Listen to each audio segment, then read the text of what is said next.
Imagine, just for a second, that you're wandering through this bustling, sun-drenched flea market. Oh, I love a good flea market. Right, you're completely lost in the sensory overload of it all, the shouting vendors, the smell of street food, just endless piles of discarded history everywhere. Yeah, And exactly. you're sifting through these racks of old clothes, and your eyes land on this beautiful vintage brown leather jacket. A classic find. Totally. So you buy it, you slip it on over your shoulders, and I mean, it fits perfectly. Right. But as you're walking away, kind of just blending into the crowd, you slide your hands deep into the pockets.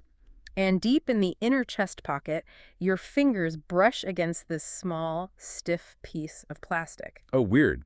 Like someone left something behind, Exactly. You pull it out, and it's a forgotten ID card. which is, the kind of everyday artifact we usually just ignore or Mm. maybe try to hand over to a lost and found. Right. Normally you would. But what if, instead of trying to return it, you look at the photo and the person looks remarkably like you? Oh, wow.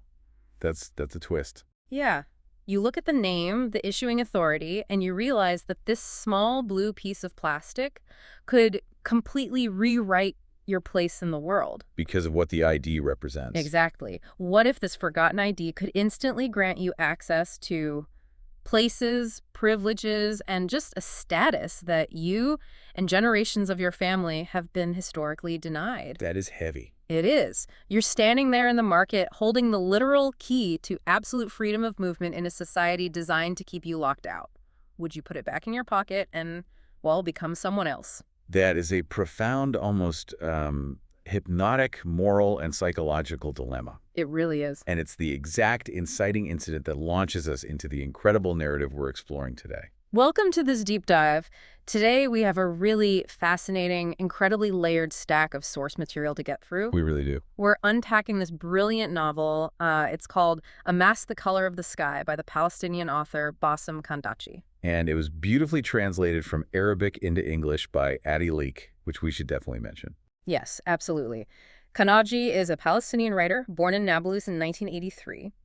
And there's this piece of context here that we absolutely have to establish right out of the gate. Because it really sets the stakes for every single word in this text. Completely. Khandaqji wrote this entire novel from inside an Israeli prison, specifically Gilboa prison. Which, that fundamentally changes how you read the text, right? It has to. He was incarcerated in 2004, and he wrote this whole exploration of freedom, movement, and identity from inside those walls until his release in 2025. It's just an astounding feat of imagination, to be honest.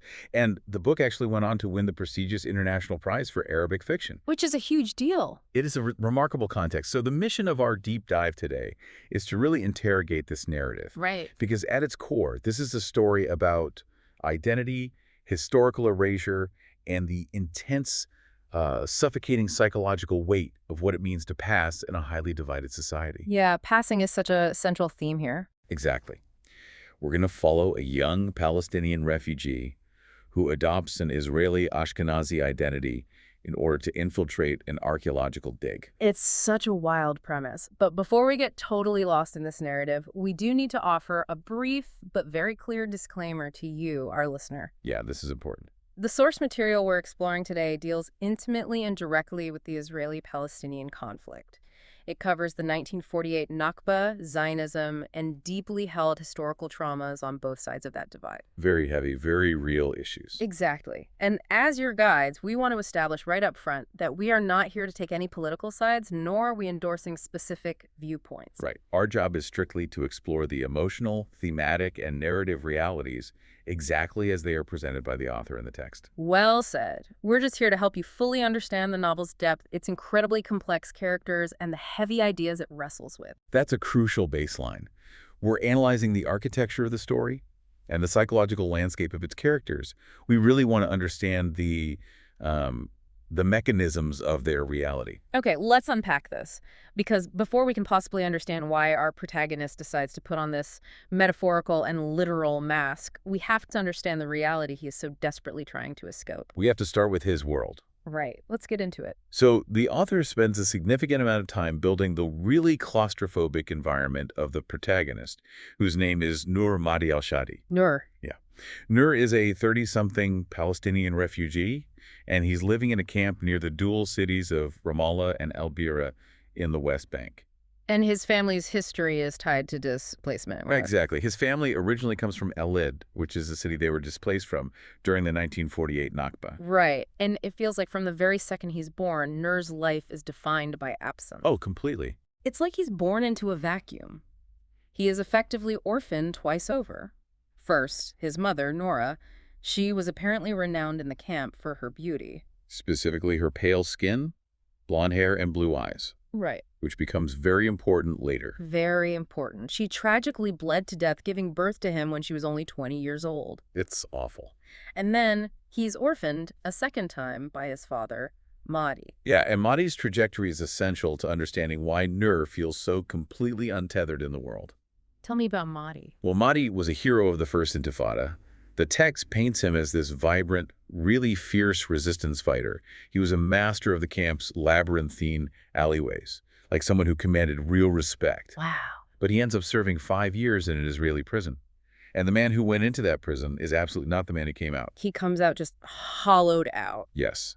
And Khandaqji explores exactly why he's hollowed out. It wasn't just the incarceration itself. How was it? The text explains that during his detention, the political landscape shifted drastically due to the Oslo Accords. Ah, the politics changed while he was locked up. Exactly. His comrades, the people he fought alongside, essentially abandoned his family to pursue political positions, bureaucracy, and wealth in the newly formed Palestinian Authority. Oh, that's a massive betrayal. It is. And furthermore, to secure his release, Mahdi was actually forced to sign a pledge renouncing violence and accepting those very peace accords. Which completely shatters his revolutionary spirit. Completely. It's an ideological defeat layered right on top of a physical one. He comes out of prison, he looks at his aging mother, he looks at this motherless child he barely even knows, and he basically retreats entirely from the world. He just shuts down. He sets up this humble little metal cart with a glass display window right in the middle of the camp, and he just sells coffee and tea. Right. Awawashai. That is literally all he says. He descends into this impenetrable, suffocating silence. It's a profound manifestation of trauma. I mean, he eventually marries his late wife's sister, Khadija, who raises Nur, but their home basically becomes a tomb of unsaid words. Yeah, Nur grows up tiptoeing around this massive, looming silence. He really does. But let me jump in here, because I think tiptoeing almost makes it sound too delicate, Fair point. Looking at how Khandaqji writes these early chapters, Nur isn't just trapped by his father's silence, he's drowning in it. Oh, definitely. It's like living in that camp for Nur is like living in a sensory deprivation tank built out of concrete. That's a really good way to put it. Right. He isn't actually living his own life, he's just floating in the suspended trauma of previous generations. He's in a house where his father is effectively dying in stages. It's an agonizingly slow erosion of a human being. That sensory deprivation tank analogy is incredibly apt because, when you're in a sensory deprivation tank, you lose all sense of time. Yes. You have no reference points. And the novel is deeply, deeply invested in how time and space operate under occupation.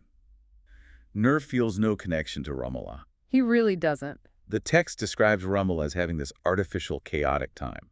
It's a city of NGOs and bureaucracy that feels disconnected from the historical continuity of the land. He literally says the refugee camp doesn't even have a name that matters until a massacre happens there. Wow, yeah. That's when the news cameras show up, give it a label, and then leave it to rot again. Precisely. And this is where his best friend, Murad, becomes so important to the story. I love the dynamic between Nur and Murad. Fantastic. Murad is Nur's only lifeline. And he's Nur's exact opposite in so many ways. How so? Well, Murad is bold, he's articulate, politically engaged. But when they're young men, Murad is snatched off the street in a lightning-fast raid by Israeli forces and sentenced to life in prison. Which leaves Nur entirely alone in the camp. Completely isolated. But the way they maintain their relationship is one of the most fascinating details in the book. It really is. Yeah. So Murad's mother, Haja Fatima, who everyone calls Adli, visits Murad in prison. Right. And Murad is actually getting university degrees while incarcerated, so they have this robust book swap system during her visits. And this is how they talk. Exactly. Nur communicates with Murad by smuggling microscopic messages written in light pencil between the printed lines of the books. Oh, wow. So they're literally reading between the lines. Yes. It is a brilliant literary device. And it allows Khandaqji, who, again, is writing this from a real prison, to facilitate a high-level philosophical dialogue between the two men. That's so meta. It is. And through these smuggled letters, they debate the very nature of confinement. In one letter, Murad quotes the great Palestinian poet Mahmoud Darwish, who famously wrote, "Prison is density." Prison is density. That is such a heavy phrase. What does Murad actually mean when he writes that to Nur? Well, Murad tells Nur that he didn't truly understand Darwish's quote until he grew a backbone in detention. Murad has used the intense, confined density of his physical cell, what he calls the smaller prison, to get a bachelor's degree in political science and a master's in Israeli studies. He's incredibly productive in there. Right. He has built an intellectual fortress out of his confinement. The physical walls essentially forced him to turn inward and build a universe in his mind. While Nur is trapped in what Murad calls the bigger prison. Exactly. The open air. Yes. Nur's bigger prison is the open air of the refugee camp. It's his psychological and societal isolation. It's like he has too much space, but nowhere to go. And Murad points out that the occupation orchestrates the death of time in different ways for different people. The death of time. Yeah. For the prisoner, time is weaponized. Murad describes how the guards lock the inmates into a temporality outside their own during Jewish holidays, effectively releasing them briefly into a dimension that has nothing to do with the outer Palestinian world. And Nur is experiencing a parallel temporal dislocation in the camp. I mean, think about how this applies to anyone who feels stuck in life, you know? Oh, absolutely. You know that feeling when the world is moving forward, seasons are changing, people are hitting milestones, but you feel completely frozen. It's the worst feeling. Now amplify that by an entire community. Nur feels that the camp has no real time of its own. It's just an eternal waiting room. And he starts researching the origin of the word ghetto after reading Elias Khoury's novel, Children of the Ghetto. Right. Yeah, he learns that the word originally referred to a cannon foundry in Venice where Jews were forced to live. Oh, I didn't know that. Yeah, and Nur internalizes this. The camp is his ghetto. It is an inherited condition of marginalization. It's not just a physical location. No, it's a state of being that he is desperate, absolutely desperate to transcend. He wants to escape this concrete womb. And here is where the story pivots from a tragedy of circumstance into an intense psychological thriller. It really picks up the pace. Because Nur possesses a very unique physical tool to attempt that escape. It's a genetic inheritance from his mother, Nora. Yes. Nur physically does not fit the stereotypical visual profile of an Arab in the Levant. He has pale skin, blue eyes, and hair that shifts from brown to sandy blonde. And growing up in the camp, this doesn't make him special. It makes him a massive target. Yeah, he's relentlessly bullied. The kids tease him. They call him Ajnabi, meaning foreigner or American. But the most cutting insult they use is saknaji, which is camp slang derived from Ashkenazi, referring to Jews of European descent. So his own community is teasing him, essentially telling him he looks like the occupier. He looks like the colonizer. Imagine the psychological toll of that. You're a refugee living in a marginalized camp. Your father was broken by an Israeli prison. Your best friend is serving a life sentence. And every time you walk down the alleyway, your peers mock you for looking like the very people enforcing your confinement. It's a constant daily invalidation. It creates a deep, painful schism in his identity really early on. It creates a sense of profound alienation from his own skin. But as Nur gets older, that physical anomaly shifts from being a liability to being a profound realization of power. How so? Well, to pay for his university studies in archaeology, Nur has to skip semesters and work manual labor jobs. Construction, cleaning, portering. All the heavy stuff? Yeah, deep inside Israeli cities like Tel Aviv and Jaffa, he's part of that invisible workforce that crosses the checkpoints before dawn. And it is here, working in the blistering sun, that he realizes the immense, terrifying power of his face. There's an incredible scene in the source material that perfectly illustrates this. Walk me through it. So Nur is working illegally at a construction site in a massive settlement called Rishon LeZion. Suddenly, Israeli police raid the site to check for illegal Palestinian laborers. It's pure chaos. Absolute chaos. Yeah. Workers are scattering everywhere. And Nur is tracked. He has no work permit. He has nowhere to run. He's totally cornered. Right. He is bracing himself to be arrested, beaten, thrown into the back of a Jeep, and dumped back across the checkpoint. I mean, the gig is up. So he literally walks up to surrender to a police officer. And this is the crazy part. The officer turns around, takes one look at Nur's pale face, his blue eyes, and his blonde hair, greets him casually in Hebrew, and just walks right past him to pin down another worker. The officer doesn't even suspect for a fraction of a second that Nur is an Arab refugee. He doesn't ask for papers. It's unbelievable. The visual profile overrides the context completely. And in that singular moment, everything clicks for Nur. His features are a mask. He survives not by hiding in the shadows, but by standing in the light and being misidentified. Exactly. It's like he discovers a developer cheat code in a video game. Oh, that's the perfect way to describe it. You know those codes that just turn off all the enemy aggression? Yeah, where you just walk right through the level. Exactly. You can walk right through the boss level and no one attacks you. All the obstacles are they're just gone. It's a great analogy, but we really have to look at how Nur weaponizes that cheat code. What does he do? Well, he runs to the beach in Jaffa after that raid, dives into the sea and just celebrates. But he's analytical enough to realize that a face is only half the disguise. Right, because if he speaks... Exactly. If he opens his mouth and speaks heavily accented Hebrew, the illusion shatters instantly. He needs the language to match the face. Hold on, though. I'm struggling to understand something here. What's that?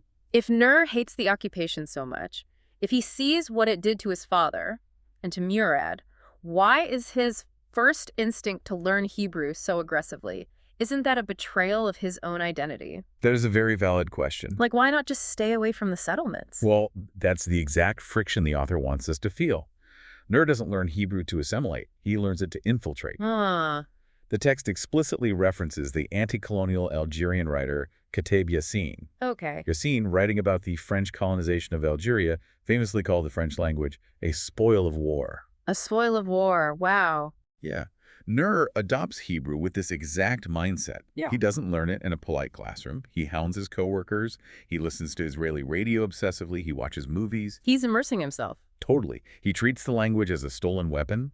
He actually notes in his internal monologue that Arabic is the language of his heart, English is the language of his mind, and Hebrew is the language of his shadow side. The shadow side. I really love that phrase. It's so evocative. He is actively constructing an alter ego, which brings us right back to that opening hook we talked about, the vintage leather jacket in the Jaffa flea market. Yes, did that. He buys the jacket, reaches into the pocket, and finds the blue Israeli ID card. He looks at the name, or Shapira. And the linguistic connection here is no accident. Or it means light in Hebrew. Nur means light in Arabic. Come on, that is almost too perfect. It really is. It's a cosmic invitation. He has the face, he has the language, and now he has the bureaucratic proof, the absolute holy grail of movement, the blue ID. And this is where the deep dive into the psychology of the mask really begins.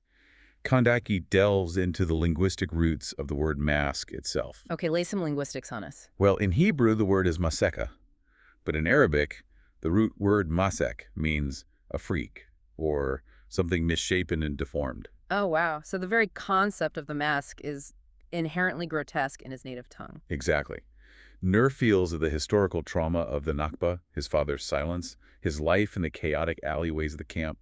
All of it made him a freak, a formless entity denied agency. But the Ashkenazi mask of URSummary? That gives him form. It gives him an architecture of invulnerability. But it's not just a fake ID he flashes at a checkpoint to get to a job site. It becomes a fully fledged, autonomous alter ego. It takes on a life of its own. Khandaqji actually writes scenes where Nur and Or are having full-blown arguments inside Nur's head. It's a complete psychological split. Yes, Or becomes this arrogant, confident Ashkenazi voice mocking Nur. In one scene, Or says to him, "Are you forgetting that you assaulted my identity? You impersonated me." And how does Nur respond? Nur snaps back, "I'm not impersonating you, I'm learning you. I want to know how you see reality. I was born from you. From Zionism and the Nakba you inflicted on me. I'm a part of you and you're a part of me." It's chilling. Nur justifies the deception by claiming he's exploring the mirror of the colonizer. He literally tells Or, the secret lies hidden in the mirror. You're Or, in control. And I'm Nur, the subservient. That's why I have to smash the mirror. If we look closely at the text, it is directly invoking Fanon's seminal work, Black Skin, White Masks. Remind me of Fanon's premise. Fanon wrote about how colonized people adopt the language, culture, and literal mask of the colonizer to survive. But in doing so, they experience a profound psychological fracture. Because to wear the mask of the oppressor means you have to constantly suppress and loathe the part of yourself that is oppressed. Precisely. I mean, think about how you act, listener, if you get pulled over by a cop or if you're in a highly intimidating corporate interview. Your whole demeanor changes. Your voice changes, your posture changes. You put on a safe mask to survive the power dynamic. Now multiply that by 1,000 and make it a permanent state of existence. That's what Nur is doing. And Nur is testing the utterly arbitrary nature of that colonial privilege. He's proving to himself and to the world, really, that his physical face only holds value based on the ethnic and national label attached to it by the state. Right. If he walks down the street as Nur al-Shadi, he's stopped, frisked, denied entry, and treated as an inherent security threat. Yep. But if he walks down the exact same street, wearing the exact same face, but calls himself Shapira, he is treated with deference, respect, and granted absolute, unquestioned freedom of movement. And the only difference is the piece of plastic in his pocket and the language rolling off his tongue. It's staggering, but going back to your video game cheat code analogy earlier, the danger of a cheat code is that it eventually ruins the game. Because it's too easy. Right. Well, yeah, it removes your connection to the reality of the world you're playing in. You stop being a player and become a ghost in the machine. As Fanon points out, wearing the white mask does severe psychological damage to the wearer. That's very true. Nur is playing an incredibly dangerous game, not just with the Israeli authorities, but with his own soul. He is risking permanent erasure of his true self. But he's got the cheat code, he's got the mask, and now he needs a quest. A stage to test it on. Exactly. A stage to test this invulnerability. And this is where the narrative takes a fascinating turn into history, religion, and the archaeology of erasure. Let's talk about Mary Magdalene. Yes. Let's pivot to the archaeology, because to understand this, we have to remember that Nur is not just a manual laborer. He's actually a trained archaeologist. Right. He holds a degree in Islamic antiquities from Al-Quds University. But because he's a Palestinian from the West Bank, he can't get official permits to work on major digs. So he works as an unpermitted tour guide in Jerusalem. And Jerusalem, for Nur, is the antidote to Ramallah. It's a totally different energy. If Ramallah is this chaotic place of iron and rust, Jerusalem is described as a bride of lapis lazuli and turquoise. He feels a sacred, almost mystical connection to the city. And he operates there under the wing of his mentor, Sheikh Morsi. I really like Sheikh Morsi. Sheikh Morsi is a wonderful character. He's a Sufi Muslim who lives in the Old City, and he acts as a spiritual and practical anchor for Nur. Practical is an understatement. Sheikh Morsi is the one who actually helps Nur forge the Shapira ID. Oh, right, the physical forgery. He meticulously replaces the original photo on the card with a flawless picture of Nur.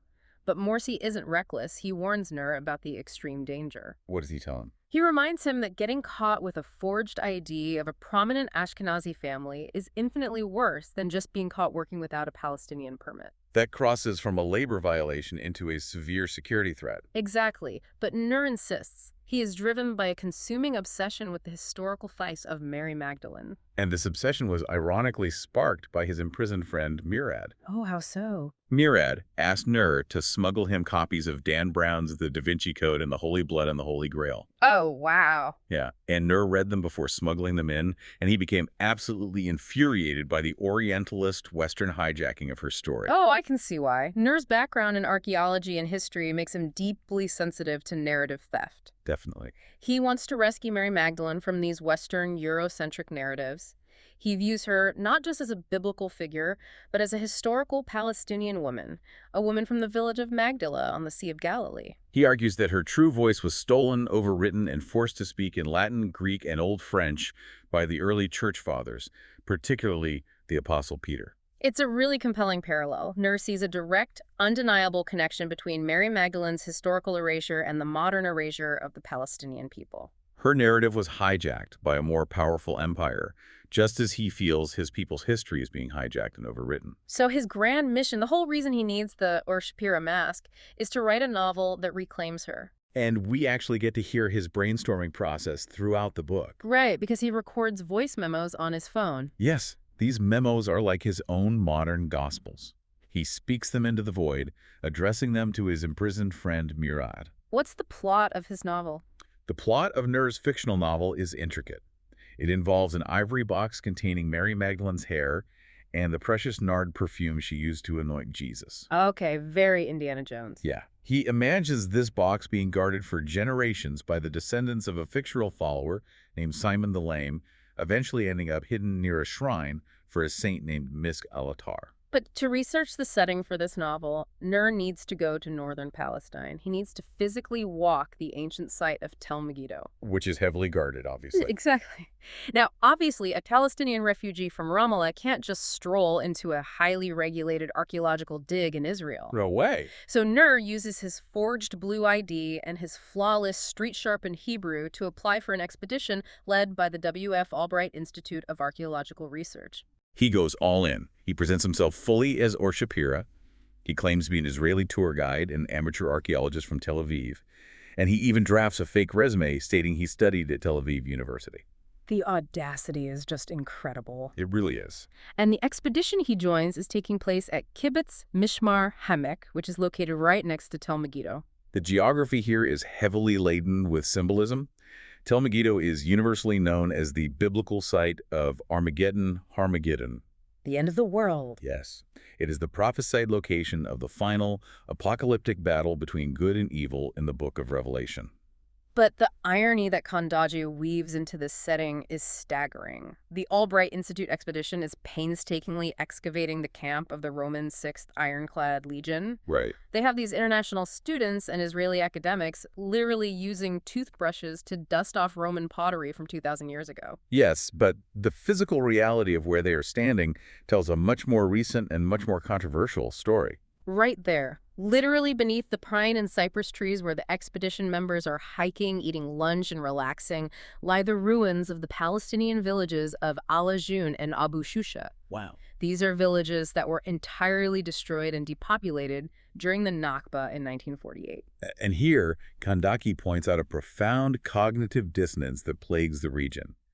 The archaeologists are obsessed with uncovering history from millennia ago, yet they are completely willfully blind to the erased history directly beneath their boots from just 70 years ago. It's exactly like imagining someone meticulously using a toothbrush to clean a Roman coin while completely ignoring the modern burning house right behind them. That's a perfect visual. And Nur is fully participating in this. To write his novel about the erasure of Mary Magdalene, he is actively participating in an academic exercise that actively ignores the erasure of his own people. It is a brilliant critique of how archaeology can be weaponized as a tool of colonialism. Let's drill down into that. How exactly does that work? How is digging up old stuff a weapon? Well, it comes down to funding, permits, and state narrative. Okay. By directing massive institutional funding exclusively toward ancient biblical or Roman history, the modern state legitimizes its historical continuity and presence on the land. While ignoring the recent past. Meanwhile, the recent Palestinian history is literally buried.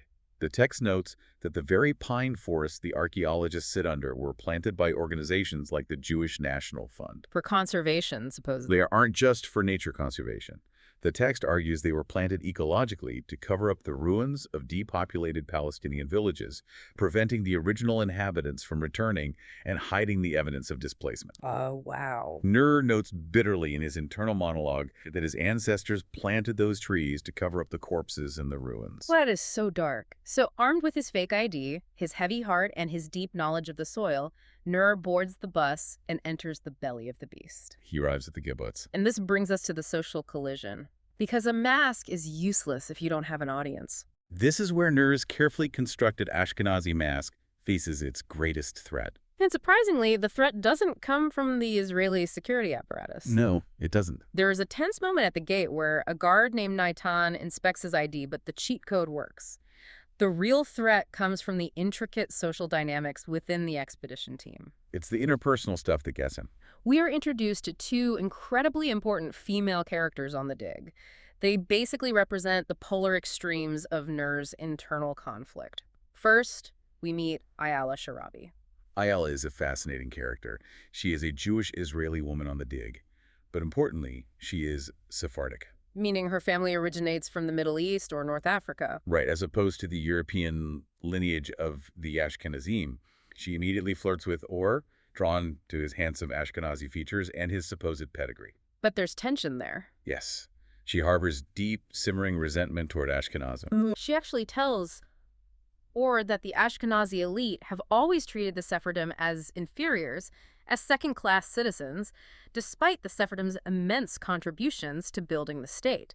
But at the exact same time she holds this resentment toward those above her, Ayala holds deeply prejudiced and hostile views toward Arabs. So she's punching up and punching down at the same time. Exactly. She sits in this complex middle tier of the social hierarchy.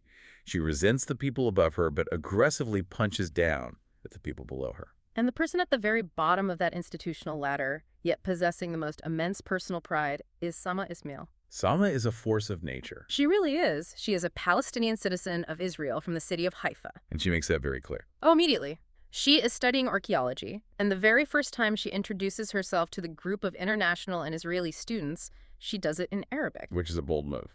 She proudly says her name and says she is from Haifa, from here. She pointedly refuses to say she is from Israel. And she clashes constantly with the foreign students, insisting there is a huge, unbridgeable difference between being Palestinian and being Israeli, even if she holds an Israeli passport. What does her name mean? Sama's name translates to sky in Arabic.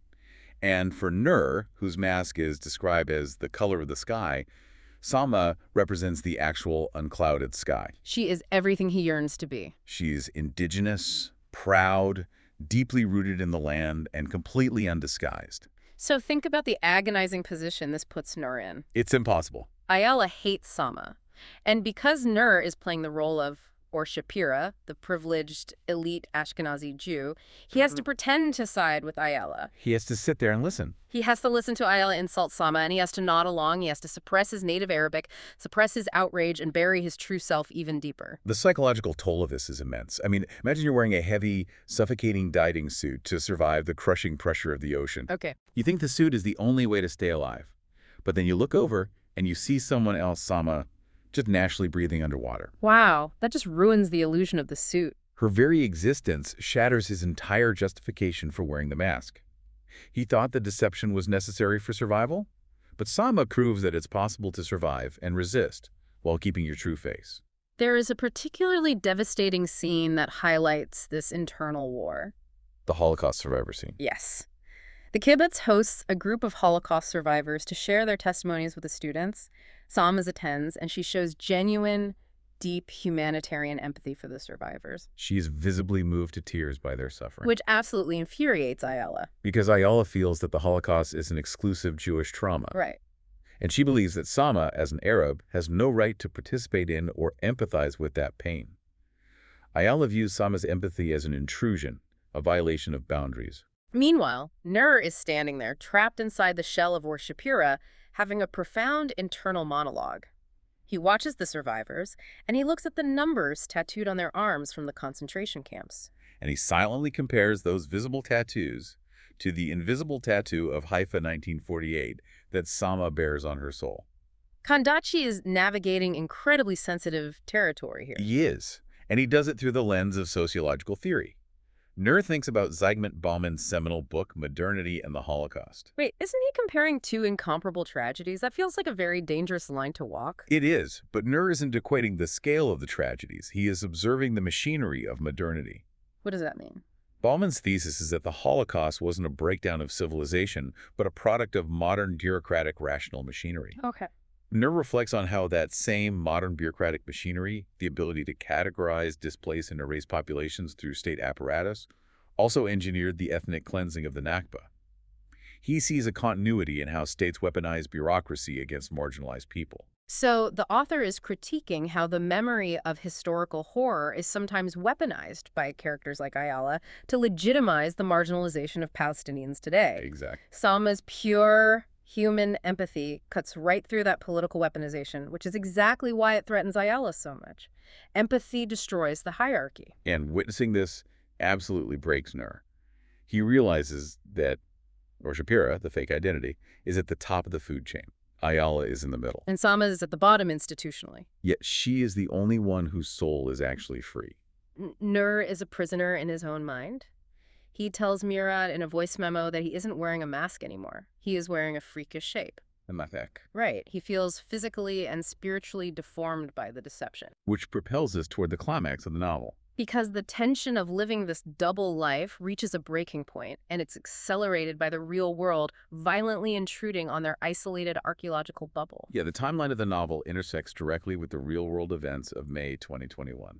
News starts filtering into the kibbutz about the massive clashes in Jerusalem. Specifically, The attempted evictions of Palestinian families in the Sheikh Jarrah neighborhood, the storming of the Al-Aqsa Mosque by Israeli forces, and the subsequent devastating escalation of violence in Gaza. The entire country is on a knife's edge. The kibbutz is placed on high alert, and the Israeli Defense Forces Homefront Command officially halts the archaeological dig. The bubble has popped. You can't just dust off Roman coins when the sky is literally falling. The outside reality of the conflict cannot be ignored anymore. And the violent intrusion of the outside world mirrors Nur's internal breakdown perfectly. He is exhausted, he's barely sleeping, and he's torn apart by his proximity to Sama and his forced alignment with Ayala. And in this feverish state, he has a vivid, almost hallucinatory dream. Tell us about the dream.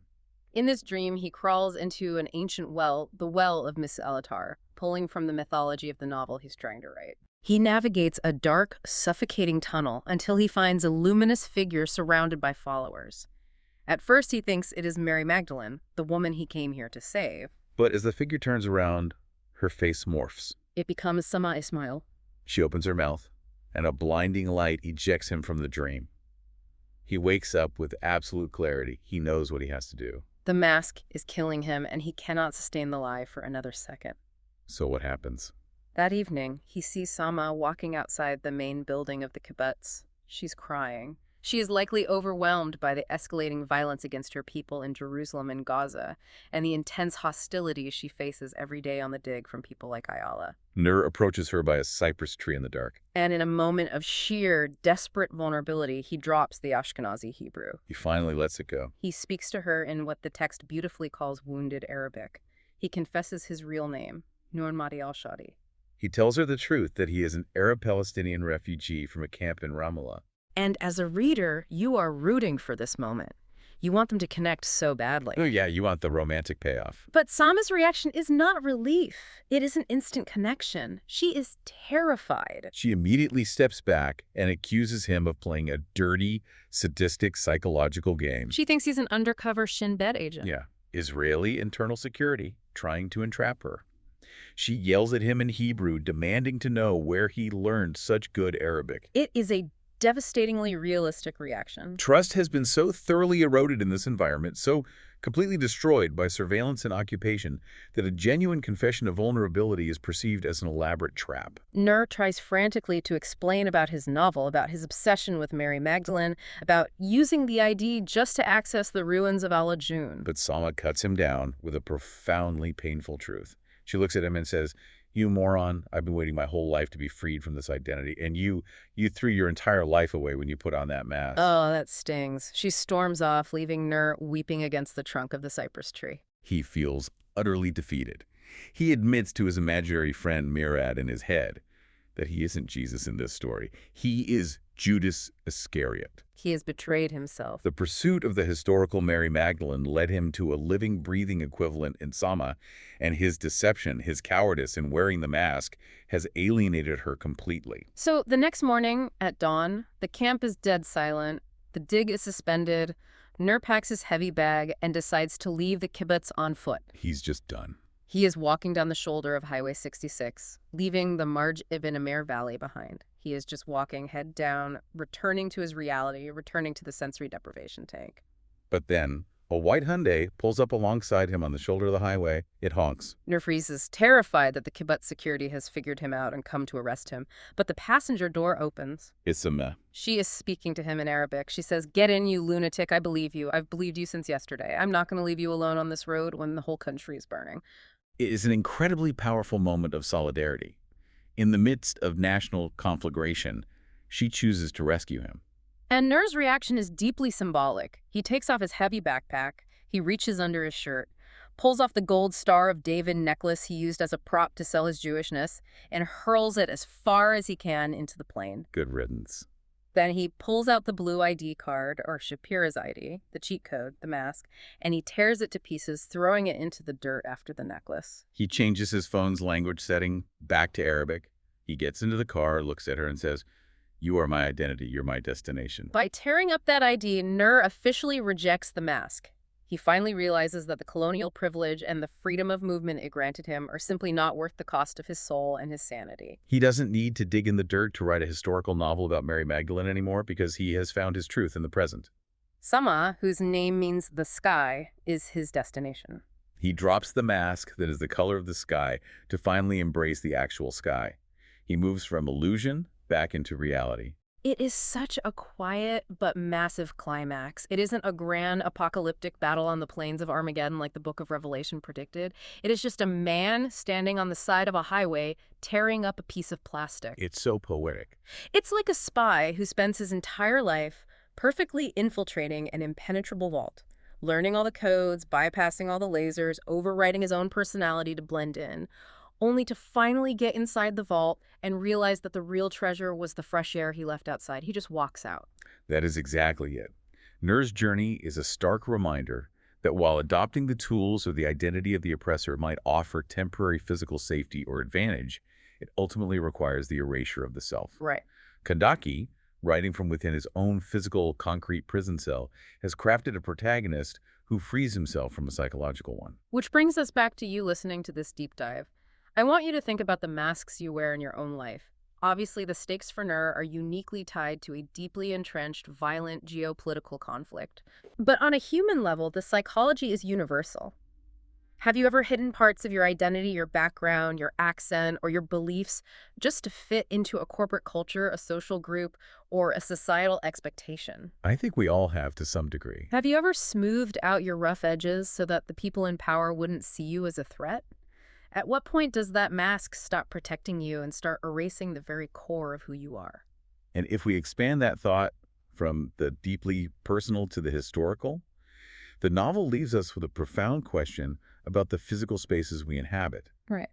When you look at a landscape, whether it's an ancient ruin being painstakingly excavated, a modern city with its towering glass skyscrapers, or a quiet, peaceful pine forest planted over a forgotten village, are you seeing what is actually there? Or are you only seeing the history that the victors have given you permission to see? Exactly. Who controls the narrative of the ground you walk on?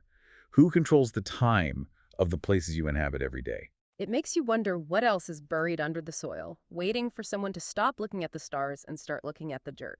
Thank you so much for joining us on this deep dive into A Mask, the Color of the Sky. We hope it gave you something substantial to chew on. Until next time, keep digging.